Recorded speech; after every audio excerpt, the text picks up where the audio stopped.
Hello everyone, how are you all? అందరూ బాగున్నారు అనేసి అనుకుంటున్నాను. గీతాంజలి మళ్ళీ వచ్చింది మూవీ. థియేటికల్ ట్రైలర్ మనం చూసాము ఎంతసేపు. సో ఈ మూవీ వచ్చి అంజలికి 50th మూవీ, చాలా స్పెషల్ మూవీ అనమాట.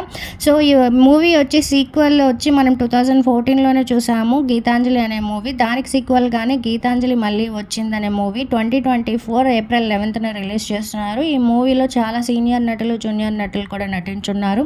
ముఖ్య పాత్రలలో మన Anjali and Shakalaka Shankar, Srinivas Reddy and Brahmaji, Ali and మరి ముఖ్యంగా సునీల్ గారు నటిస్తున్నారు. ఈ మూవీ కామెడీ గాను హర్రర్ గాను ఉండబోతుందండి. సో అందరూ కూడా ఈ మూవీని థియేటర్స్కి వెళ్ళి చూస్తే కానీ సో ఈ మూవీ ఎలా ఉంటుందో ఎవరికి తెలియదు. టీవీలలో చూడకండి, థియేటర్స్కి వెళ్ళి ఈ మూవీని చూడండి. అండ్ మీరు నా ఛానల్ని సబ్స్క్రైబ్ చేసి ఎంకరేజ్ చేయండి. Thank you so much guys.